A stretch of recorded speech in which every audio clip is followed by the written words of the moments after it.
Yo, what's up mga kaibigan? This is I2K po again. Ngayon nandito ulit tayo kay Pinas News Insider para magbigay ng komento at reaksyon. Kaya samahan nyo. O guys, let's go! Ito ang nakakagulat. Trending ngayon sa mundo ng social media ang di umano'y balitang lahat ay babalik sa gobyerno at tila mangyayari at tutuparin na ni President Bongbong Marcos ang kanyang ipinangako. Ito ang mainit na balitang pinutakti ngayon ng samut-saring komento mula sa marami sa ating mga kababayan at marami nga sa kanila ngayon ang hindi napigilan ang kanilang sarili na maglabas ng kani-kanilang hinaing at komento sa mundo ng social media.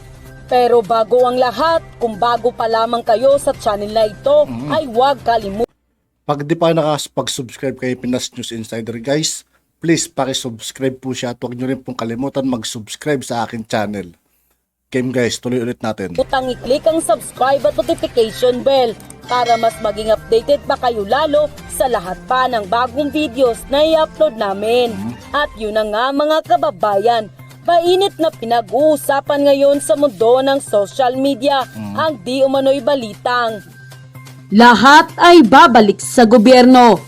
Tila mangyayari at tutuparin na ni President Bongbong Marcos. So, ibig sabihin, yung airport, babalik sa gobyerno, Meralco, Maynilad, di ba? Napakainam. Ang kanyang Sana matupad nga ito. pinangako during campaign period kung saan ay maibabalik sa gobyerno o sa pamahalaan ang pagmamayari ng ilang major utilities tulad ng Dapat pati Petron di ba guys?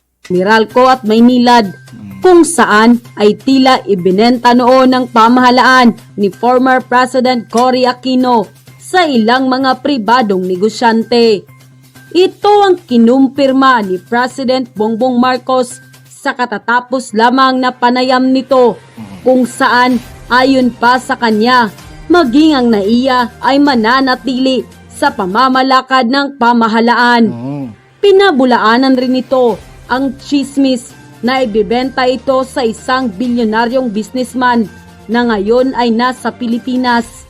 Ayon kay Pangulong Bongbong Marcos, babawiin itong lahat ang pagmamayari noon ng pamahalaan na naging pribado.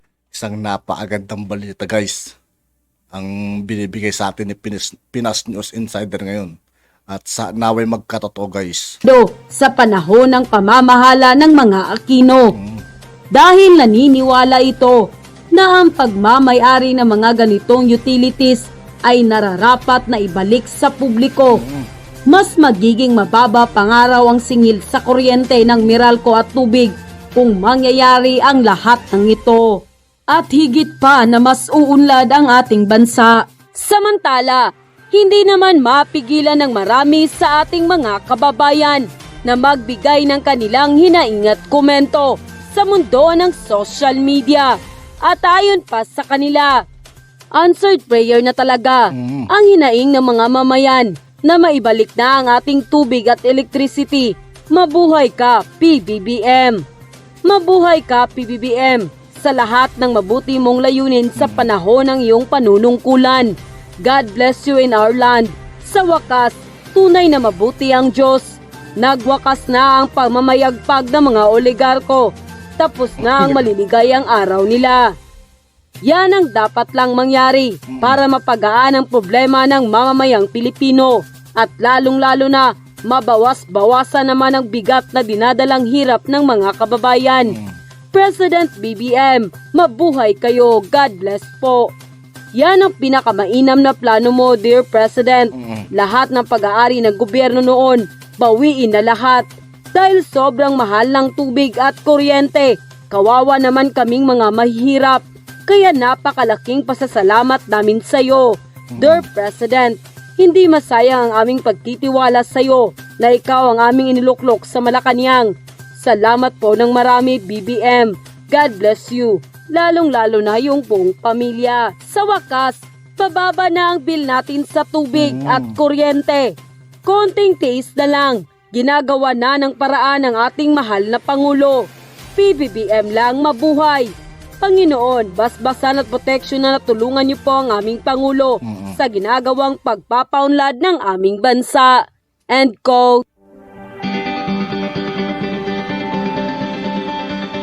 Sa gitna ng mga bagong pagsubok na kinakaharap ng rehiyon, mahalaga na mapanatiling matatag ang ugnayan at kooperasyon ng mga bansang bumubuo ng Association of Southeast Asian Nations o ASEAN. Bagay na binigyang prioridad ng Pangulong Ferdinand Marcos Jr. sa paglahok niya sa ika-42nd ASEAN Summit sa Labuan Bajo, Indonesia. My participation will serve to promote and protect the interests of our country, including our continued efforts towards economic growth, attaining food and energy security, promoting trade and investment, combating transnational crimes such as the trafficking in persons, and protecting migrant workers in crisis situations, amongst others. The leaders of ASEAN will also exchange views on pressing issues of common concerns, such as developments in the South China Sea, the situation in Myanmar, and major power rivalries, amongst others. Ang pagkakaroon ng matibay na ugnayan sa mga kalapit na bansa at tapat na hangarin tungo sa kaunlaran ng rehiyon ang nagbubuklod sa atin kahit na magkaiba man ang ating mga lahi. Dahil ito ang magsisilbing susi sa ating mga pangarap na hatid ng isang bagong Pilipinas.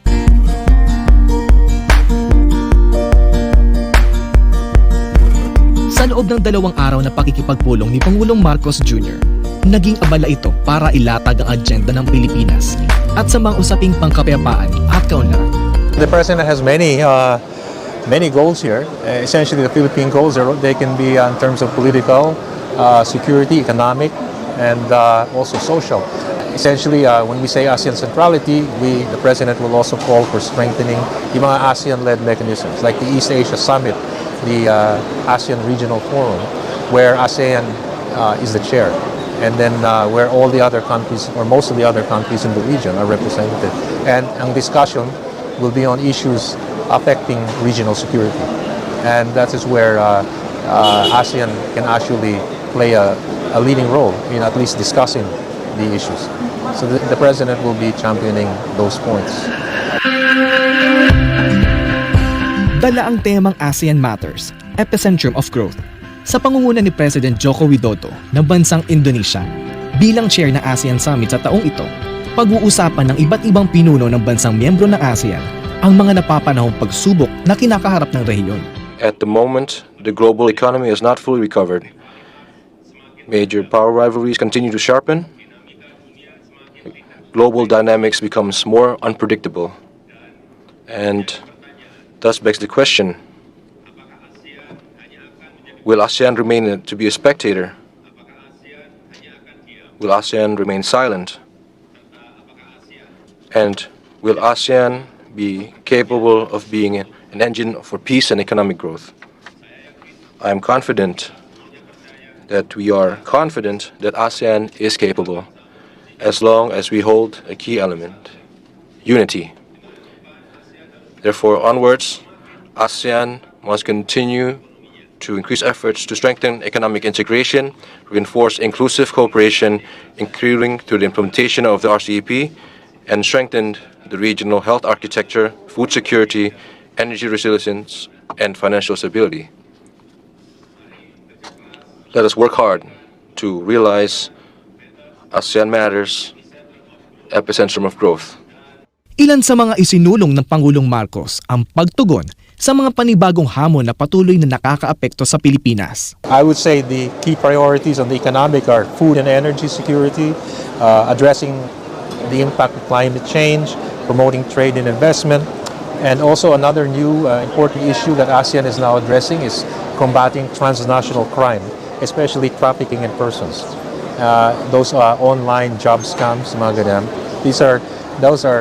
That is something now which is affecting many ASEAN countries. So we will be issuing a statement, the leaders, on this, and this will now be an issue in the agenda, yung of the ASEAN. Trafficking in persons, especially online scams, online job scams. Karugtong nito, nakipagpulong din si Pangulong Marcos Jr. kasama ang mga pinuno ng ASEAN sa iba't ibang sektor upang malaman ang mga hamong kinakaharap ng rehiyon at mapag-aralan ang mga bubuing mekanismo para agarang matugunan ito. Katulad ng ASEAN Leaders Interface with Representatives of ASEAN Interparliamentary Assembly o AIPA, kung saan kasama ang parlamentarya ng mga bansa sa ASEAN. Kanilang ilalatag ang polisiya para isulong ang ugnayan sa pagitan ng mga bansa na siyang bubuo ng 2045 ASEAN Agenda. Hinarap din ng mga pinuno ng ASEAN ang mga kabataang kumakatawan sa ASEAN Youth para malaman ang kanilang mga hinaing at suwestyon sa mga isyong napapanahon. For us, sa sa inclusivity, we are working on better policies to how do we include the rural communities, because yung problema po is we have all of the policies in place, but there is a huge digital gap, most especially in rural communities, especially in the Philippines. Very maganda yung context natin because of our archipelagic state. So in the provinces, there's a lot of communities who are still not connected. So we have crafted policy recommendations on how to better address these problems, like the basic ones, basic broadband connectivity and infrastructures. Personally, as a peace advocate working on the ASEAN digital literacy, I am lobbying for establishing a special committee to eliminate online platforms like doing illegal activities or fraudulent activities. So basically, we are pushing for that, and we're also pushing that digital literacy should be included in the education curriculum. Naging makabuluhan din ang naging usapin sa ginawang ASEAN Leaders Interface with Representatives of ASEAN Business Advisory Council o ASEAN BAC, kung saan dinaluhan ito ng mga miyembro ng malalaking negosyante sa rehiyon. ASEAN Business Advisory Council is quite active, particularly under the chairmanship of Arshad Rashid of Indonesia, and he has in fact been traveling from country to country. I met him and he visited the Philippines. Okay, and in his presentation, he again highlighted the issues that the ASEAN BAC would like to address to further help integrate and push the growth of the ASEAN region. At ang ASEAN Leaders Interface with High-Level Task Force on ASEAN Communities Post-2025 Vision, kung saan napag-usapan ang paglatag ng roadmap para isulong ang kaunlaran, kapayapaan at seguridad sa rehiyon sa kabila ng hamon na idinulot ng pandemya at ang pagtugon sa krisis sa Myanmar. Sa hiwalay na pagpupulong para sa 15th BIMP Iaga Summit, binigyang pagpapahalaga ni Pangulong Marcos ang pagpapalakas ng ugnayan ng mga bansa para maisulong ang pang-ekonomiyang kaunlaran sa mga lugar na natutukoy sa BIMP Iaga. BIMP Iaga is really driven by projects, no? Infrastructure projects within that corridor, no, sub-region, connecting the regions of the whole of for the Philippines is Mindanao and Palawan, and for Indonesia, I think the Sulawesi, Manado part, and of course the whole of Brunei and Malaysia. So ito yung mga undeveloped areas na I think because of geographical proximity, we can, through BIMP Iaga, you can develop connectivity and also develop the trade, no? Trade in this area. Kasi history kasi, mostly, yung development starts from the capital, yung bang from the center. So this one, ang purpose ng BIMP Iaga is to initiate development in these parang areas that really needs development. In addition, there's a great potential, no, for our halal products because this BIMP Iaga region are really predominantly Muslim. So there is a large potential for Philippines to be a leader in halal. Nagkaroon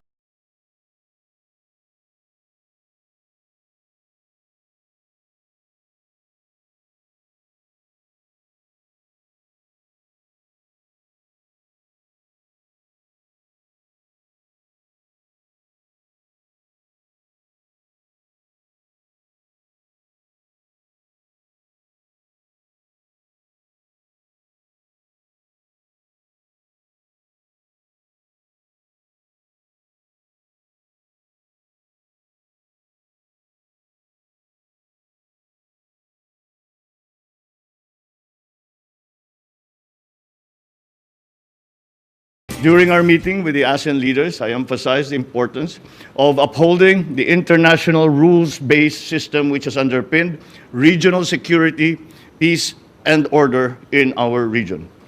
On the South China Sea, I reaffirmed the Philippine commitment to the peaceful resolution of disputes and advocated for a rules-based maritime order anchored on 1982 UNCLOS. I believe that the summit was a success in that it charted the new directions that were initiated by the chairman, President Widodo, and with the concurrence of all the member states. And many new ideas were ventilated, and many of those were adopted. And we will see, hopefully see some progress on the political front and certainly on the economic front. Walang imposible sa rehiyong nagkakaisa para harapin at pagtagumpayan ng anumang hamon ng panahon. Magkakaiba man ang ating pinanggalingan. Ang galing ng ating Pangulo, no? Grabe. Wala akong masabi sa husay niya talaga. Tayo ay pinagbubuklod ng hangaring tungo sa pangkalahatang kaunlaran at kapayapaan sa mabisang pagtitimon ng ating pamahalaan at ang pinagtitibay na pakikipag-ugnayan sa ibang bansa. Maaaninag ang liwanag na dala ng isang bagong Pilipinas. At yun na nga mga At yun nga po mga kaibigan, dito po nagtatapos ang ating reaction video. Muli ako po si I2K ng Sundalo ng Tunggalo at 811. Maraming salamat sa patuloy na pagsuporta. Yeah, peace out.